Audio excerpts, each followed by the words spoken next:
What's up, you guys? Welcome back. We're going to do things a little bit differently today. As you can tell by the voice not matching up with the picture, I am doing a voiceover.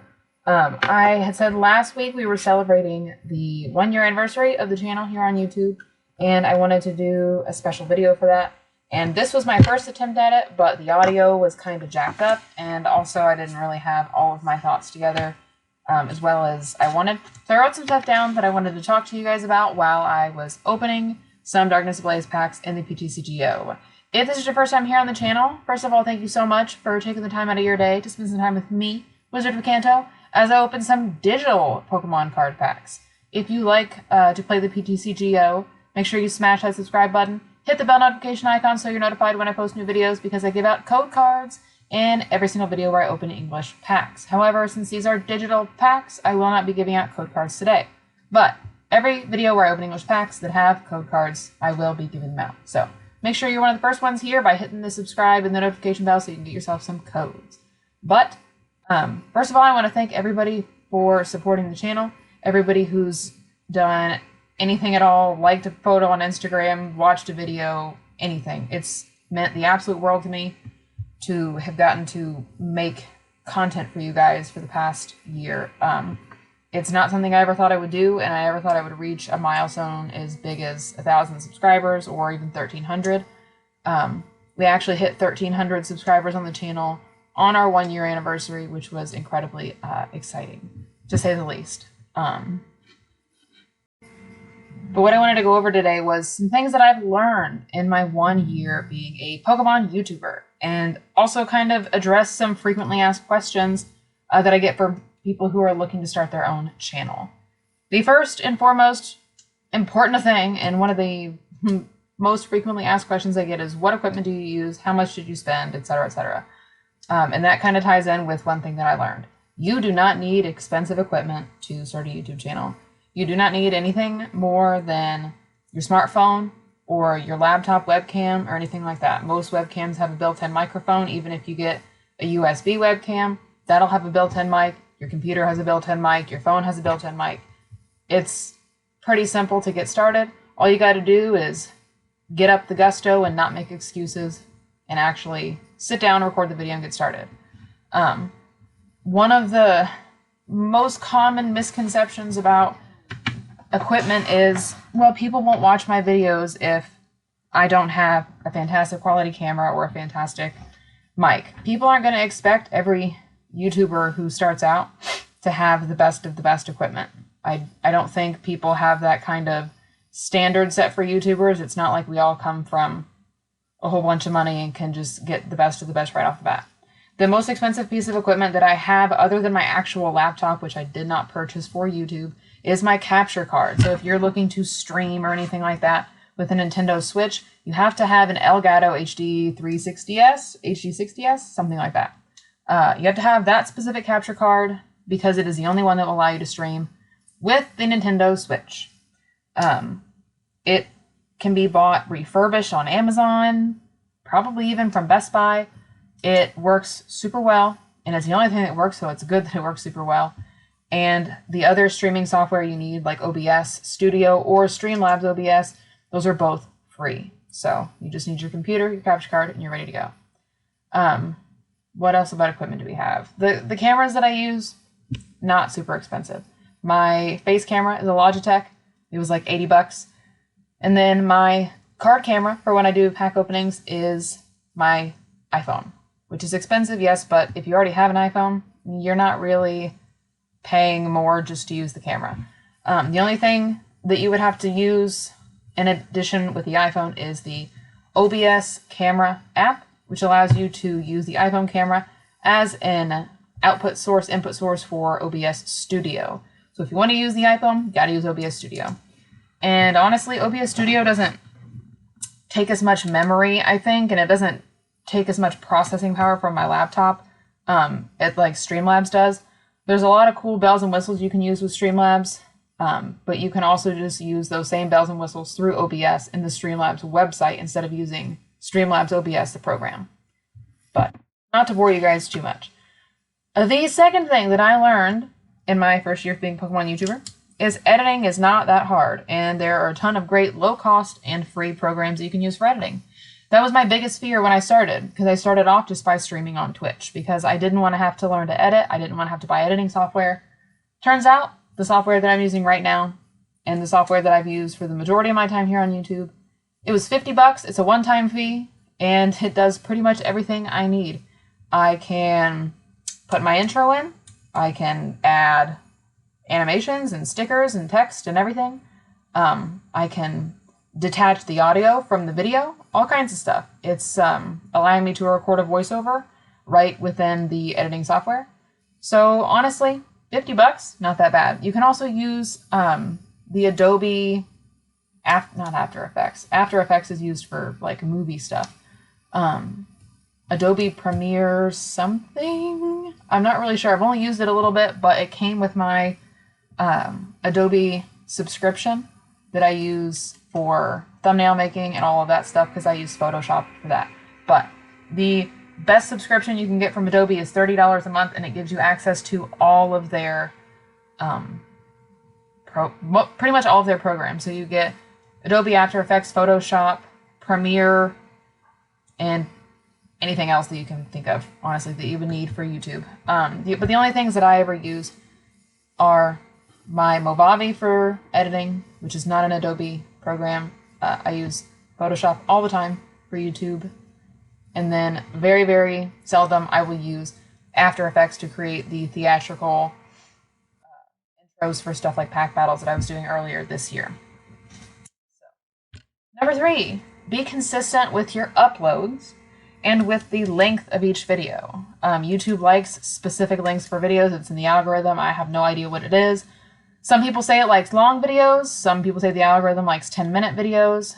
But the most important thing you can do to keep your subscribers interested and to keep people coming into the channel is to post consistently. If you say that you're going to put videos out Monday, Wednesday, Friday, then you better put out videos Monday, Wednesday, and Friday, or at least let people know in a video that you're not going to be putting out a video that whatever day it is. Like, I wasn't going to put out a video Monday, so I let everybody know, hey, our daughter's moving into her dorm in college. We have to take her up there. It's not super close to home, so there will not be a video on Monday.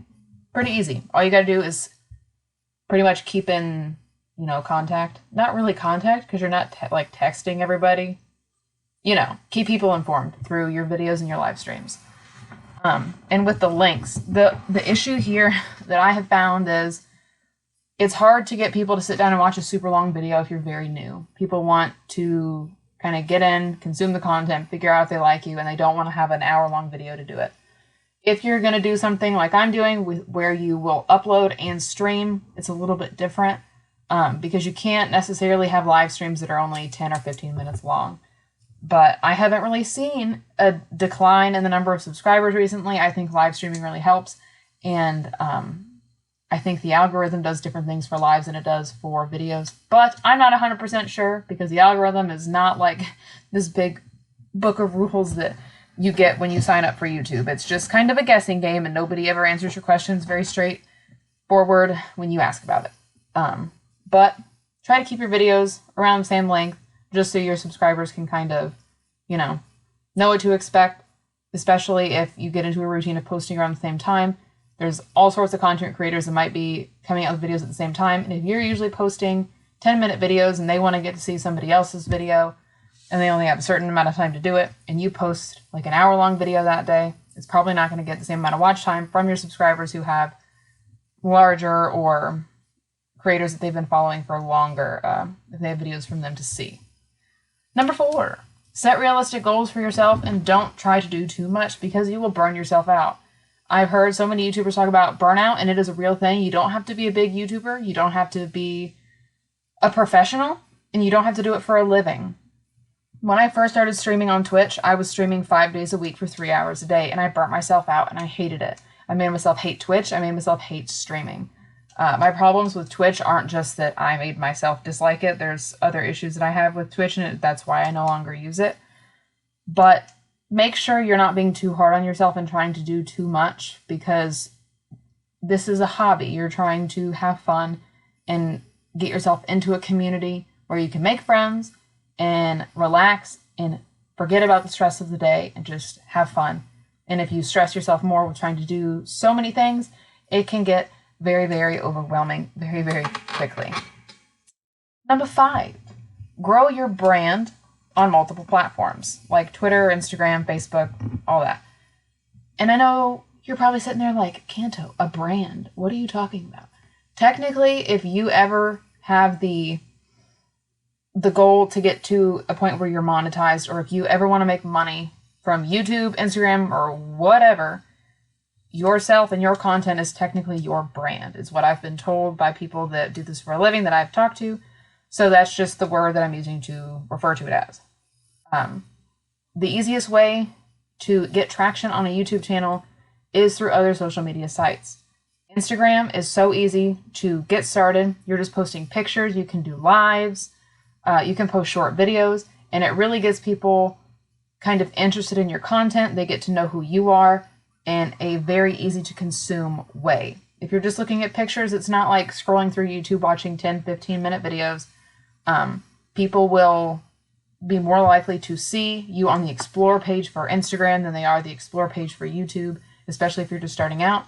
So it's a really good way to get your name out there, and the more people see your name, the more likely they are to go in and click the links in your profile and see what else you're doing with your Pokemon stuff, or whatever hobby it is that you're going to do this for. Everybody that's listening might not want to do stuff for Pokemon YouTube. It might be Minecraft, or Roblox, or Fall Guys, or whatever. But regardless of that, grow your brand.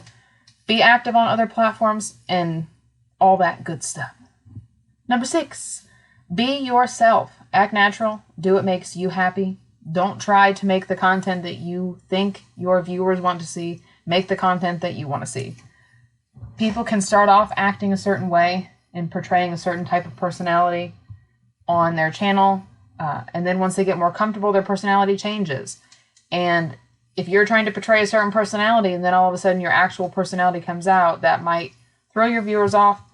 And it kind of makes for some confusing, I guess, content consumption, because you're not really portraying yourself as the person you actually are. And it can turn some people off to your channel. I had an issue with trying to do everything I thought my viewers wanted for Twitch. And I had a very different personality than my actual personality when I had first started streaming.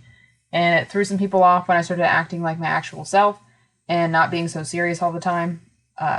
I didn't necessarily lose viewers because I didn't have that many to begin with, but it can cause problems, and it might make you look dishonest if there's a huge enough difference between the two. And really, you just want to be yourself because you want people to know who you are. You don't want to have to put on a mask or, well, I guess because social distancing. Always wear your mask outside, but not when you're making videos. Inside. If you're making videos outside, wear your mask. Gosh, I really need to learn how to stick to a written script. Anyways, make sure that you're being yourself because that's who your viewers want to know. They want to know who you are. They want to be friends with you. They don't want to be friends with the person you think they want to be friends with. You see what I'm saying? Okay, cool. Number 7, do some research on what you should do for titles and thumbnails for your videos. When I first started out, I was making my own thumbnails, and then I stopped and just had like the same thumbnail for all my videos that had like my logo and everything on it. And that is bad, bad, bad. YouTube loves thumbnails and YouTube loves titles. There are certain things that you can put in your title that supposedly please the algorithm, and your video will get seen by more people. Numbers in the title will make things very popular. Dollar signs and like keywords. So if you're a Pokemon YouTuber, using the word Pokemon in your title is pretty important because then it's going to come up when anybody searches Pokemon blank, blank, blank, blank, blank. You might not be the first one on the list, but your video still falls within that search because you have Pokemon in your title. Also, lists seem to do super well on YouTube, like top 10 worst Pokemon in the world, or, whatever.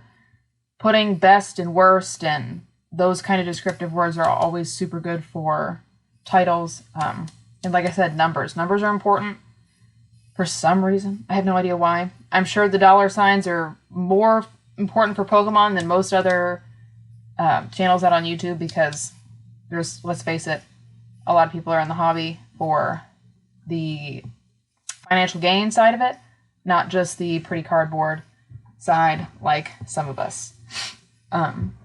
So title your videos appropriately, but try to, you know, make them a little more appealing to the YouTube algorithm as best you can. Same thing for thumbnails. You want it to be relevant to your video. I used to have a lot of words, and I've just recently started not putting a lot of words in my thumbnail and just kind of doing a brightly colored text with a couple words and then just having pictures, because if you have so many words, people aren't going to be able to read it when it's in a list, like on, you know, phone screens aren't that big. If you're scrolling through YouTube and somebody has a whole sentence written out in their thumbnail in the Pokemon card font, you're not necessarily going to be able to read it. So, I mean, and that has taken me this long to learn, almost a year, and I just started doing this, so you live and you learn. But my lives especially have seemed to be doing better since I'm not doing cookie cutter thumbnails and putting so many words everywhere. But, you know. Number 8. This probably should have been number 1. But the number one thing that I've learned in my first year of doing YouTube is not to get discouraged if your growth is slow. It is very hard to get traction on YouTube. There's like 5,000 videos posted every single minute on YouTube, and that's a lot. It's a lot of content to consume. And even if your videos take off and you start getting subscribers, keep in mind only 8 to 10% of your subscribers will watch your videos. Don't know why, but you can look at any YouTuber's page, any big YouTuber, that's about the number of views they will have, 8 to 10% of their total subscriber count. It's just how it is. So even though I have 1,300 subs, I'm not getting 1,000 views a video. Absolutely not. I'm getting like 100 to 130. So don't get discouraged. It takes time, but trust me, you're doing amazing, sweetie, and we're all very proud of you. Number 9, don't dump a bunch of money into cards and equipment until you know you want to stick with it. Don't go out, buy the most expensive camera and all the vintage stuff because you want to attract attention super quickly, because if you don't end up enjoying making content, it's just going to put you way, way far back in the financial department. Unless you're rich, and then you can just scrap everything I've said and do whatever you want. Because, you know, you can pretty much do anything on YouTube if you got a lot of money, because you can buy whatever you want to make your videos. But number 10, this is something that I've just started doing recently. If you have decided that YouTube is something you want to do, and Pokemon is your thing, register yourself as an LLC. Get your business license and buy cards from a distributor. You will spend so much less money pre-ordering from a distributor, and you will get your cards 2 weeks early. If you guys want a more detailed video about how to do that, let me know down in the comments below, and I'll be sure to give you that information as best I can. So, my last and final thing that I've learned in my first year of doing YouTube is interact with the community. Interaction with the community is so important. I've always been super interactive with people on Instagram, and I try to be super interactive with people on my videos and in my lives. But if you're not interactive, you're not getting to know your audience isn't getting to know you, and there's not going to be a personal connection made, and they're not really going to have a reason to stick around unless your content is just that absolutely amazing. But make friends, talk to people, get feedback. It's always great to hear what the community thinks and kind of try to improve where you can from there. So I hope you guys found that informative. Those are my 11 things that I've learned in the past 12 months. Wow, I should have done 12. Oh, I got to think of something else really quick. Pokemon rules. That's my 12th thing. Pokemon's the best. It's hard to be a niche YouTuber, guys, but I promise if you want to do it, you can. Well, I know this video was kind of strange and weird, but I hope you guys liked it. And if you did, please be sure to give it a thumbs up. And if you haven't already, subscribe down below. I'd really appreciate it. In the description below, you'll find links to my Instagram and Twitch. But what did we say? We don't really stream on Twitch anymore, so that's perfectly fine. Just, you know, subscribe to the YouTube channel. And follow me on Instagram for daily content. I'll be posting a Darkness Ablaze opening later this week, probably on Saturday. I don't know if I want to go back to Friday. Let me know what you guys think. Do you guys prefer the Friday videos or the Saturday videos?